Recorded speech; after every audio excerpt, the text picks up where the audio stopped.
కర్ణాటక రాజధాని బెంగళూరు నగర రూపురేఖలను మార్చేందుకు ముఖ్యమంత్రి DK Shivakumar let's just clean Bengaluru freedom frame fest అనే నెల రోజుల భారీ పారిశుద్ధ్య ప్రచారాన్ని ఘనంగా ప్రారంభించారు.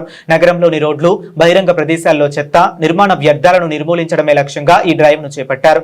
ఇదే సమయంలో కావేరీ జలాల పంపిణీపై తమిళనాడు ప్రభుత్వం సుప్రీంకోర్టును ఆశ్రయించనున్నట్లు వస్తున్న వార్తలపై సీఎం డీకే స్పందిస్తూ కర్ణాటక ప్రయోజనాల పరిరక్షణకు సర్వపక్ష నేతలు, న్యాయ నిపుణులతో సంప్రదించిన తర్వాతే తగిన నిర్ణయం తీసుకుంటామని స్పష్టం చేశారు. కేంద్ర సచివరాದಂತ సోదరి ಶೋಭಕ್ನವರೇ, ಕೃಷ್ಣ ಬೈರೇಗೌಡ್ರೆ, ವಿಶ್ವನಾಥ್ ಅವರೇ, ನಮ್ಮ ಹಿರಿಯರಂತ ಜಾರ್ಜ್ ಸಾಹೇಬ್ರೆ,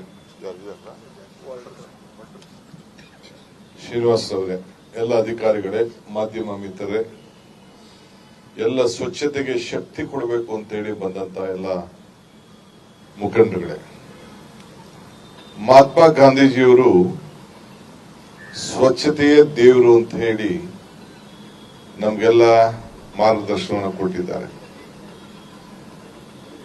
ರಾಜೀವ್ ಗಾಂಧಿಯವರು ನಿಮ್ಮ ಮನೆ ಮುಂದೆ ಸ್ವಚ್ಛತೆ ಮಾಡಿದರೆ ಬೀದಿ ಸ್ವಚ್ಛವಾಗ್ತದೆ, ಬೀದಿ ಸ್ವಚ್ಛ ಆದರೆ ಊರು ಸ್ವಚ್ಛ ಆಗ್ತದೆ, ಊರು ಸ್ವಚ್ಛ ಆದರೆ ನಾಡು ಸ್ವಚ್ಛ ಆಗ್ತದೆ ಅಂತ ಹೇಳಿ ಅವರು ಕೂಡ ಕೆಲವು ಸಂದರ್ಭದಲ್ಲಿ ನಮಗೆ ಮಾರ್ಗದರ್ಶನ ಕೊಟ್ಟರು.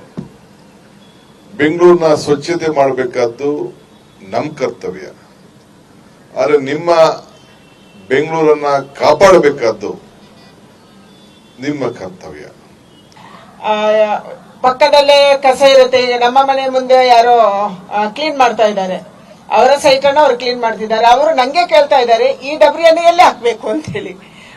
ಅದಕ್ಕಾಗಿ ಕಟ್ಟಡ ಡಬ್ರಿಯನ್ನು ಎಲ್ಲಿ ಹಾಕಬೇಕು ಮತ್ತು ಬೇರೆ ಡಬ್ರಿಯನ್ನು ಎಲ್ಲ ಹಾಕಬೇಕು ಅನ್ನುವಂಥದ್ದನ್ನ ಸಾರ್ವಜನಿಕ ಜಾಗವನ್ನ ಗುರುತು ಮಾಡಿ ಅದನ್ನೊಂದು ಅಡ್ವರ್ಟೈಸ್ಮೆಂಟ್ ಮಾಡಬೇಕು ಅನ್ನುವಂತ ಪ್ರಾರ್ಥನೆಯನ್ನ ನಾನು ಸರ್ಕಾರಕ್ಕೆ ಮಾಡ್ತಾ ಇದ್ದೀನಿ. ನೋಡಪ್ಪ, ಬಿಜೆಪಿಯವರು ಸ್ನೇಹಿತರು ಆರೋಪ ಮಾಡ್ತಾರೆ. ಪಾಪ ನಾನು ಗೌರವ ಅವರೇ ಸಲಹೆ ಕೊಟ್ಟಿದ್ದು ಆಲ್ ಪಾರ್ಟಿ ಮೀಟಿಂಗ್ ಕರಿಬೇಕು ಅಂತ.